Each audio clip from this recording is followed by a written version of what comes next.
Pagi hari ini tema firman saya yang akan saya sampaikan adalah firman tinggal di dalam kita.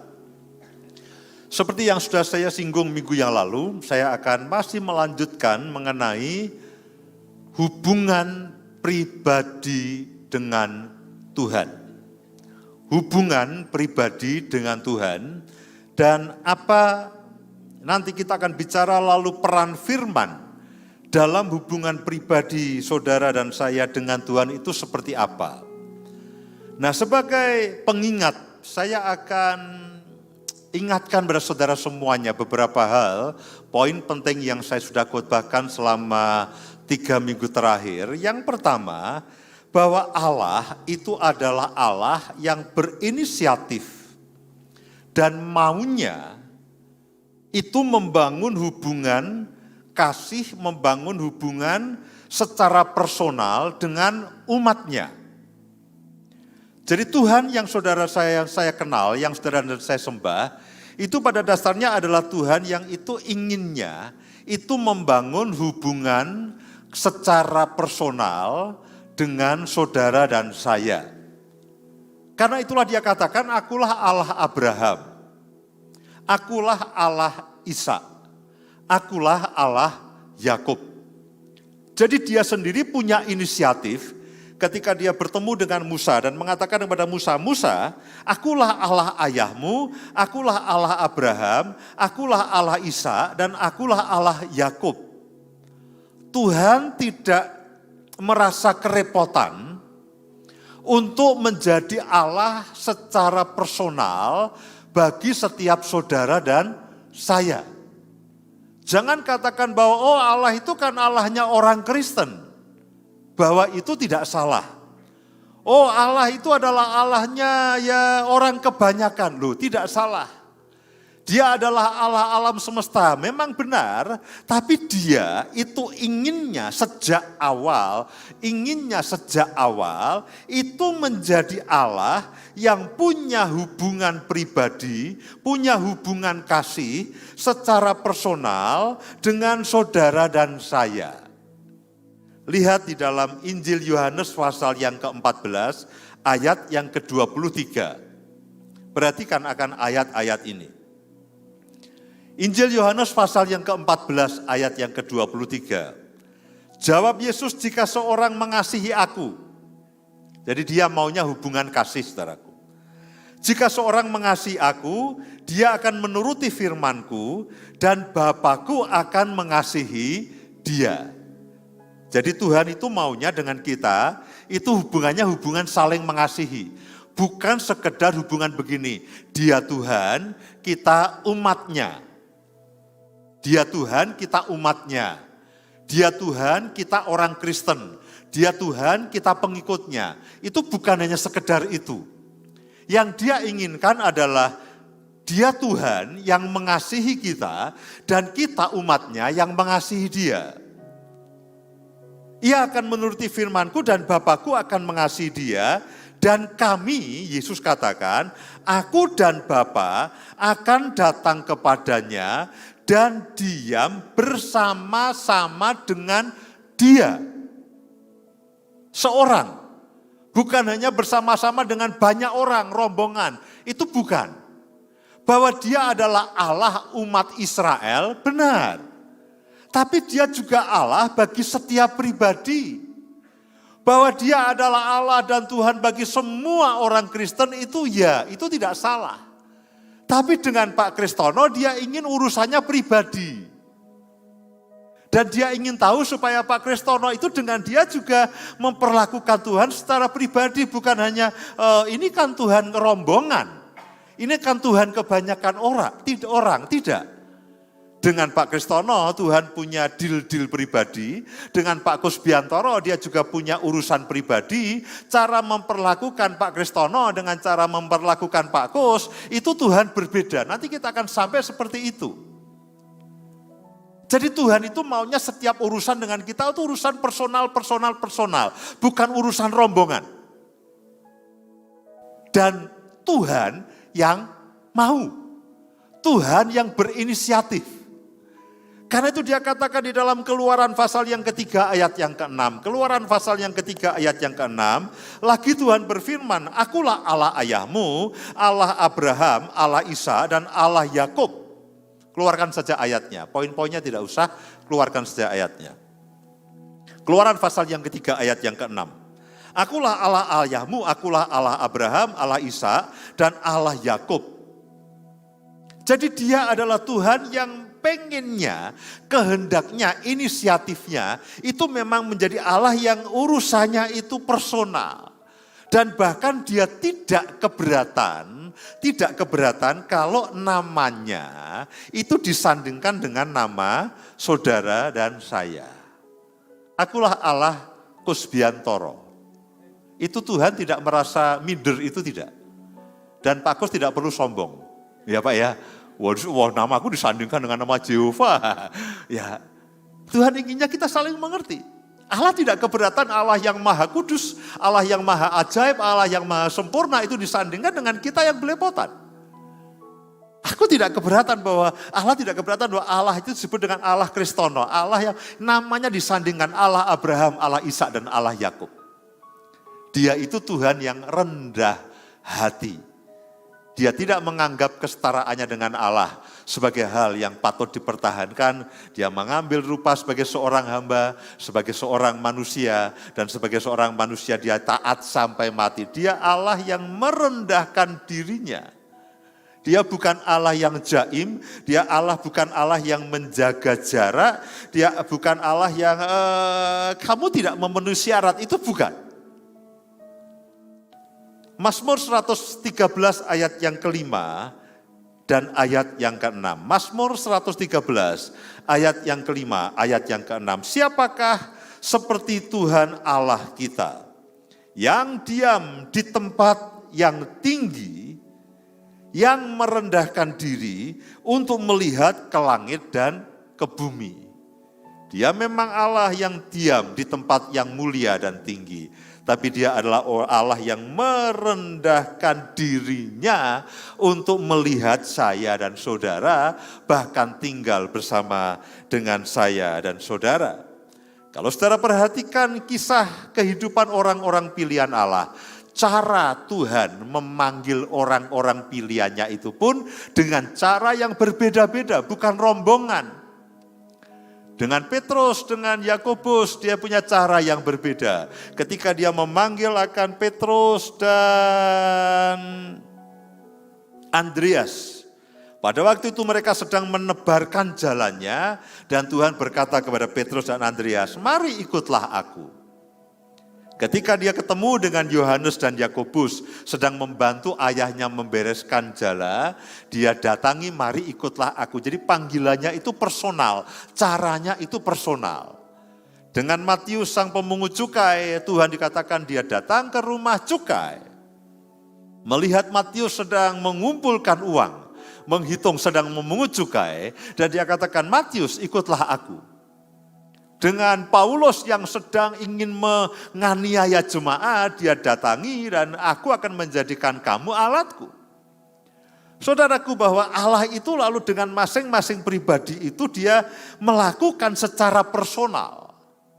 Melakukan secara pribadi. Nah, saya berharap Tuhan itu juga, saudara tahu semuanya bahwa Tuhan itu juga inginnya, saudara itu juga tahu bahwa ayo Tuhan, kita hubungannya itu pribadi. Jangan posisikan saudara hanya sekedar dengan rombongan, bahwa saudara merupakan kumpulan dari jemaat, iya.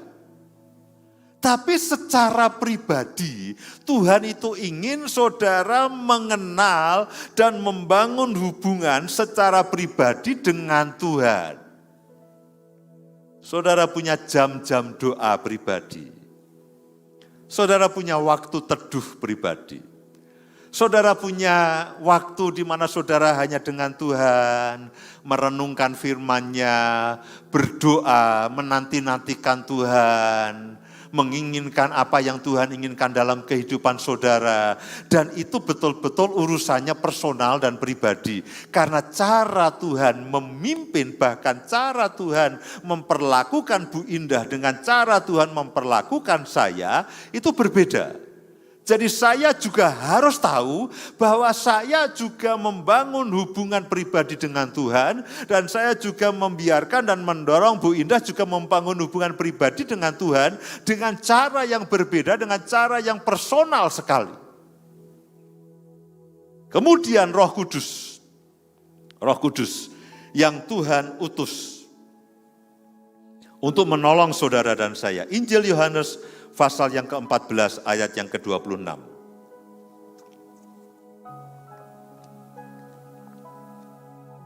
Injil Yohanes pasal yang ke-14 ayat yang ke-26.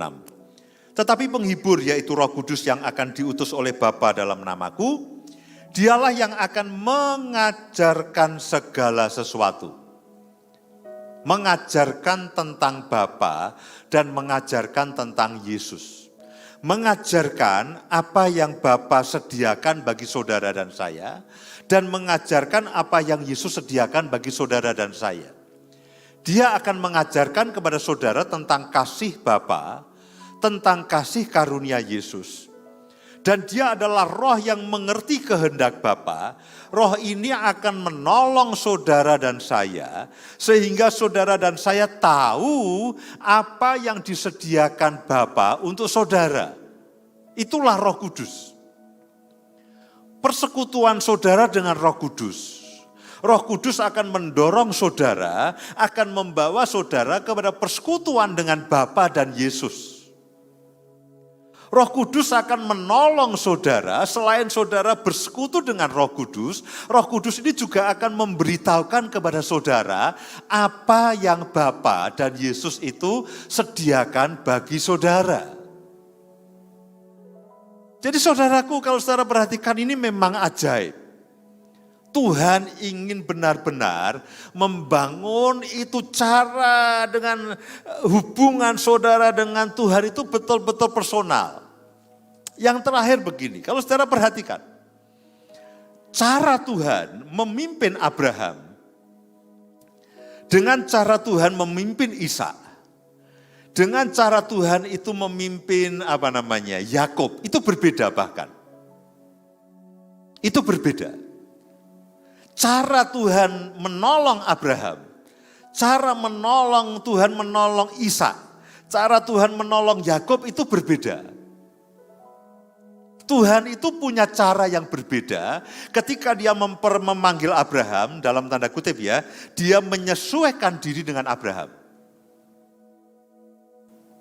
Cara ketika dia memimpin Ishak, dia menyesuaikan diri dengan karakteristik Ishak. Ketika dia memimpin Yakub, dia menyesuaikan diri, beberapa kali itu ngalah, saudaraku, dengan Yakub yang penipu, yang keras kepala dan sebagainya. Jadi bahkan Tuhan itu tidak menyamaratakan loh, bahwa dia mau Abraham mengikut dia betul, bahwa dia mau Ishak mengikut dia betul, bahwa dia mau Yakub mengikut dia betul, bahwa kita semua, Tuhan Yesus kami ingin seperti Engkau, itu betul.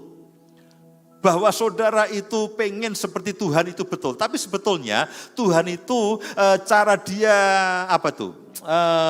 ngerumati itu cara dia itu memelihara dan mendampingi Pak Kus. Dengan cara Tuhan itu memelihara dan mendampingi Pak Kristono, itu caranya beda. Tuhan tahu itu dan Tuhan tidak ingin menyamaratakan. Bahwa Pak Kus itu adalah orang yang mungkin lebih unsur seninya lebih banyak, lebih profetik. Itu dia, lalu cara Tuhan memperlakukan dan memelihara dan mendampingi Pak Kus itu dia tidak keberatan. Bahwa Pak Kristono lebih bergerak di dalam kerasulan, hikmat dan logikanya mungkin lebih kuat dan sebagainya atau berbeda. Lalu cara Tuhan mendampingi Pak Kristono itu juga beda. Nah itu ajaibnya. Jadi Pak Kus tidak perlu lalu merasa bersalah, kok aku tidak seperti Pak Kristono. Pak Kristono tidak perlu merasa, kok aku tidak seperti yang lainnya. Itu tidak apa-apa. Karena Tuhan memang punya cara yang berbeda memperlakukan setiap orang. Saya berharap dengan penjelasan ini, saudara tidak perlu merasa bersalah. Bahwa Tuhan ingin saudara berubah, iya. Bahwa dia ingin saudara itu bertumbuh menjadi seperti Yesus, itu iya. Caranya berbeda-beda. Bahkan ya, dia itu dalam tanda kutip, tetap, saya berharap saudara tidak salah paham, bahwa dia itu meskipun kita melakukan berbagai macam kesalahan, dia itu kayak begini, dia mengerti itu. Yakub itu kurang rumit apa hidupnya? Ya dia mengerti itu. Saya berharap saudara tidak salah paham, lalu memanfaatkan ini sebagai kesempatan untuk berbuat dosa atau melakukan kesalahan. Tapi ketika dia itu memanggil dan memimpin saudara, dia memang Tuhan yang setia, yang akan terus menghandle saudara, kalau saudara salah akan diluruskan. Saya berharap ini tidak membuat saudara salah paham, kalau begitu kita berbuat salah saja, tidak. Abraham itu bukan orang sempurna. Dia pernah menipu dan mengaku istrinya sebagai saudaranya. Apalagi Yakub. Petrus juga bukan orang yang secara karakteristik bagus. Cara Tuhan memperlakukan Petrus, cara Tuhan memuridkan Petrus, dengan cara Tuhan memuridkan Yohanes itu beda.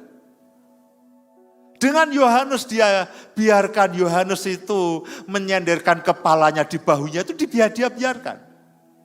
Yohanes adalah murid yang manja, yang dikatakan murid yang dikasih Yesus, sehingga acap kali Yohanes itu menyenderkan kepalanya di bahu Yesus. Nah, Petrus itu yang heroik. Setiap kali Yesus akan mengalami sesuatu, dia katakan, oh tidak, kami siap mati untuk engkau. Jangan Tuhan, kau tidak boleh mati. Dengan Petrus dia katakan, enyahlah engkau iblis. Cara dia memperlakukan Petrus dan cara dia memperlakukan Yohanes itu berbeda. Bahkan ketika saudara dan saya melakukan kesalahan pun, dia bisa memahami dan bisa mengerti. Sekali lagi, jangan manfaatkan ini untuk mari berbuat salah. Tapi dia tahu saya dan saudara adalah orang-orang yang tidak pernah lepas dari kesalahan. Hari Kamis yang lalu, saya belum ceritakan semuanya, nanti kalau sudah semua selesai saya akan ceritakan, tapi saya coba beri gambaran. Pada hari Kamis yang lalu kami berdua sadar bahwa kami akan punya masalah pada hari Kamis dan punya pada hari Jumat. Pagi-pagi kami, malam sebelumnya, Rabu malam kami berdua kami sadar. Besok Kamis dan hari Jumat kita punya masalah besar. Oke, kita berdoa. Masalahnya apa? Nanti setelah semua selesai saya akan ceritakan. Tapi ini gambarannya. Tiba-tiba Kamis pagi, Tuhan melakukan sesuatu yang ajaib. Dan saya katakan puji Tuhan ya. Ini seperti awan sebesar telapak tangan. Dan kami katakan begini, setelah awan tentu setelah itu hujan deras.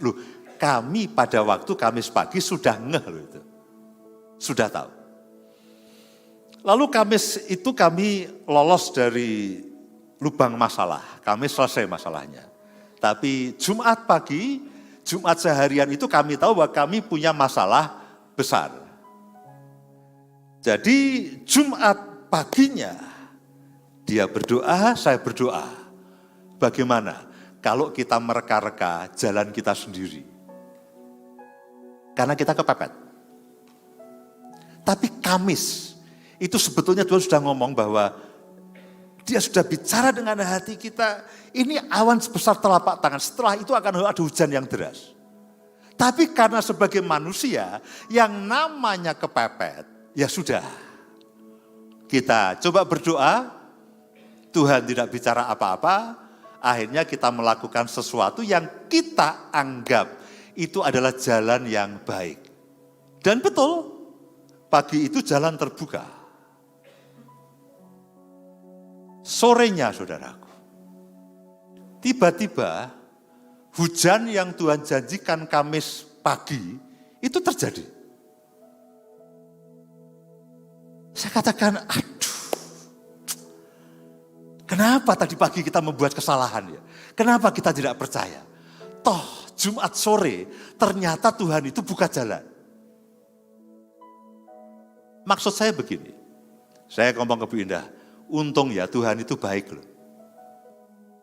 Meskipun dia sudah tahu bahwa Jumat pagi kami melakukan kesalahan berjemaah, karena kesalahan itu sepakat bersama, kami sepakat, oke, ini jalan keluarnya. Tapi sebetulnya Tuhan Jumat sore itu Tuhan mempunyai jalan yang berbeda. Dan itulah jalan keluarnya sebetulnya. Dan yang saya syukuri, Tuhan itu tidak membatalkan jalannya loh. Tuhan tidak katakan, oh ya sudah, kamu sudah mencari jalanmu sendiri, ya aku tidak mau ikut-ikut. Loh tidak tuh. Tuhan tetap meluruskannya. Tuhan tetap meluruskannya.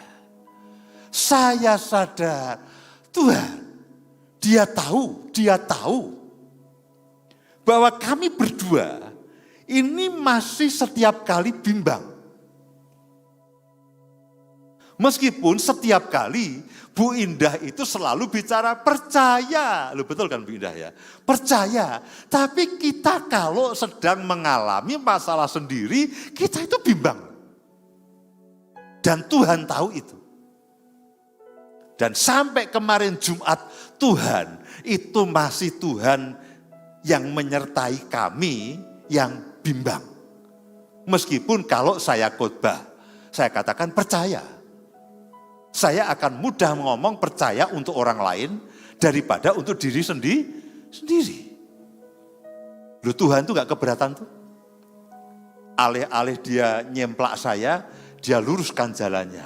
Nah, tadi pagi kamu lakukan kesalahan. Ya sudahlah, ini loh jalan keluarnya. Perbaiki saja. Maksud saya adalah Tuhan itu akan berurusan dengan setiap saudara. Termasuk kelemahan saudara. Termasuk problem saudara. Ketika dia mengatakan akulah Allah Abraham, Allah Isa dan Allah Yakub.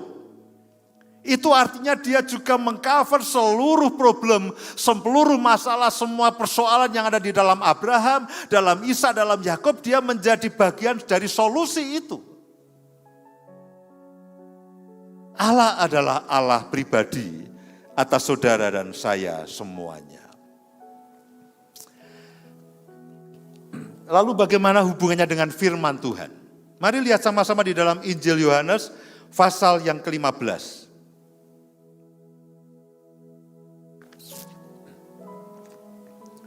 Injil Yohanes pasal yang ke-15. Ayat yang pertama. Saya berharap saudara memahami akan perikop ini, pokok anggur yang benar. Injil Yohanes pasal 15 ayat yang pertama. Akulah pokok anggur yang benar dan Bapakulah pengusahanya. Setiap ranting padaku, saudara dan saya adalah rantingnya, yang tidak berbuah dipotongnya. Dan setiap ranting yang berbuah dibersihkannya supaya ia lebih banyak berbuah.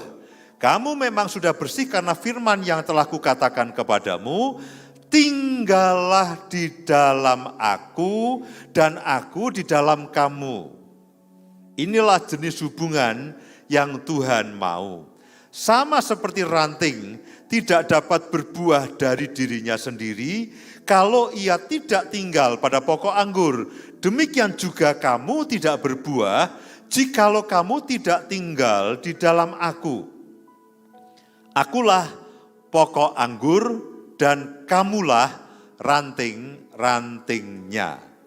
Barang siapa tinggal di dalam aku dan aku di dalam dia, inilah jenis hubungan yang Tuhan inginkan. Dia berbuah banyak, sebab di luar aku kamu tidak dapat berbuat apapun. Barang siapa tidak tinggal di dalam aku, ia dibuang keluar seperti ranting dan menjadi kering, kemudian dikumpulkan orang dan dicampakkan ke dalam api, lalu dibakar. Perhatikan ayat yang ketujuh. Jikalau kamu tinggal di dalam aku, dan firmanku tinggal di dalam kamu. Saya masih akan sampaikan mengenai konteksnya adalah hubungan pribadi dengan Tuhan. Lalu bagaimana firman ini, firman yang setiap kali kita baca, Alkitab yang setiap kali saudara dan saya baca, firman itu lalu apa hubungannya dengan hubungan pribadi kita dengan Tuhan. Nah dikatakan begini, firmanku tinggal di dalam kamu, mintalah apa saja yang kamu kehendaki dan kamu akan menerimanya. Dalam hal inilah Bapakku dipermuliakan jika kamu berbuah banyak dan dengan demikian kamu adalah murid-muridku. Apa pengaruhnya, apa hubungannya firman Tuhan yang setiap kali saudara dan saya baca itu dalam konteks hubungan pribadi saudara dengan Tuhan. Nah saudaraku, firman Tuhan itu berisi pikiran, perasaan, dan isi hati Tuhan. Firman Tuhan itu berisi pikiran, berisi isi hati, berisi perasaan Tuhan. Jadi kalau saudara setiap kali membaca firman, sebetulnya saudara itu mencoba memahami akan semua pikiran, semua isi hati Tuhan, dan semua perasaan Tuhan. Karena itu Alkitab mengatakan bahwa aku memiliki pikiran Kristus. Jadi kalau saudara membaca Alkitab, sebetulnya saudara sedang membangun hubungan yang intim, membangun hubungan yang personal, membangun hubungan yang karib dengan Tuhan. Jadi kalau saudara tanya, Pak, apa peran Alkitab, apa peran firman Tuhan di dalam hubungan pribadi saya dengan Tuhan? Oh, itu sangat menentukan sekali. Dengan membaca Alkitab, saudara tahu cara berpikir Tuhan. Dengan membaca Alkitab, saudara tahu isi hati Tuhan. Dengan membaca Alkitab, saudara akan tahu bagaimana menyenangkan isi hati Tuhan.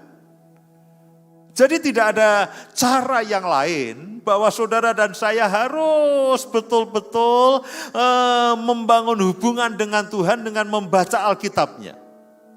Membaca firman-Nya.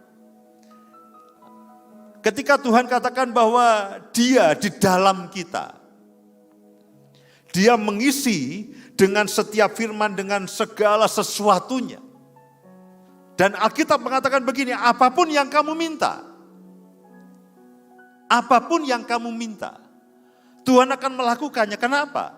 Yang saudara dan saya minta itu akan sama dengan yang saudara baca, sesuai dengan firman Tuhan. Ketika saudara bersekutu dengan Alkitab, dengan firman Tuhan, kepikiran saudara, hati saudara, bahkan kemauan dan kehendak saudara, itu akan dikuasai firman, sehingga setiap kali saudara minta apapun, saudara akan minta sesuai dengan firman dan sesuai dengan janji Tuhan. Dan kalau saudara dan saya minta sesuai dengan yang dijanjikan Tuhan, Tuhan akan melakukannya. Saudara sering berbicara dengan anak-anak saudara, saudara ajak anakmu bicara mengenai masa depan, mengenai sekolah. Saudara terangkan, kamu harus belajar yang baik, kamu harus pintar dan sebagainya. Lalu anak itu mengatakan, ayah, aku pengen sekolah. Dia akan meminta sesuai dengan apa yang kita terangkan kepada dia. Kalau kumpulan kita itu adalah para orang yang hobinya bersepeda, sehingga dengan grup WA sepeda itu, setiap hari itu isinya adalah mengenai sepeda. Entah sepeda model yang baru, mengenai bannya yang baru, segala onderdilnya yang baru, semua dibicarakan di dalam grup WA sepeda itu. Otomatis yang saudara inginkan mengganti sepeda saudara. Setiap kali pengen beli sepeda yang baru. Setiap kali pengen nyoba ban yang baru.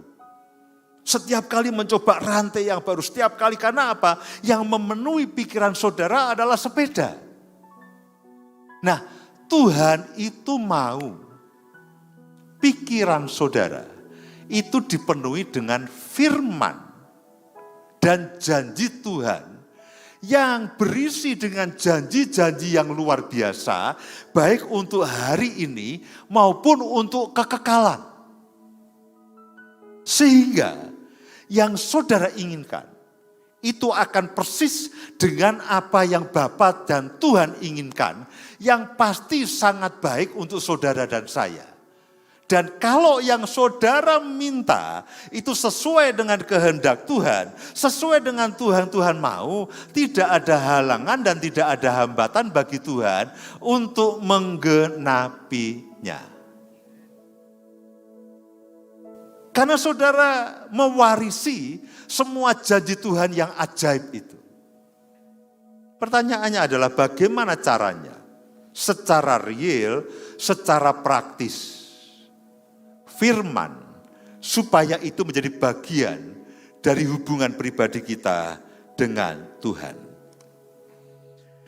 Ayat yang terakhir, Yosua pasal yang pertama, ayat yang ke-8.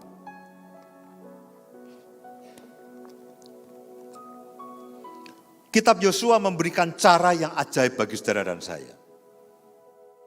Janganlah engkau lupa memperkatakan kitab Taurat ini. Renungkanlah itu siang dan malam, supaya engkau bertindak hati-hati, sesuai dengan segala yang tertulis di dalamnya, sebab dengan demikian perjalananmu akan berhasil, dan engkau akan beruntung. Cara praktis bagaimana kita bersekutu dengan Tuhan lewat firman-Nya. Cara praktis bagaimana kita membangun hubungan pribadi dengan Tuhan lewat firman-Nya. Alkitab mengajarkan, janganlah engkau lupa memperkatakan. Sebelum saudara memperkatakan, saudara akan membaca. Membaca, memperkatakan, mendeklarasikan, membaca, merenungkan itu siang dan malam. Membaca, memperkatakan, membaca, dan merenungkan siang dan malam. Sehingga firman itu menjadi bagian dari hidup saudara. Nah, itu adalah peran firman di dalam membangun hubungan pribadi antara saudara dan Tuhan. Dan Alkitab mengatakan niscaya setiap langkah hidupmu itu akan berhasil dan engkau akan berbuah. Berbuahnya dari mana? Berbuahnya dari Tuhan. Semua yang Tuhan janjikan itu akan saudara nikmati, dan semua yang Tuhan janjikan itu menjadi realita, menjadi kenyataan dalam kehidupan setiap saudara dan saya. Amin.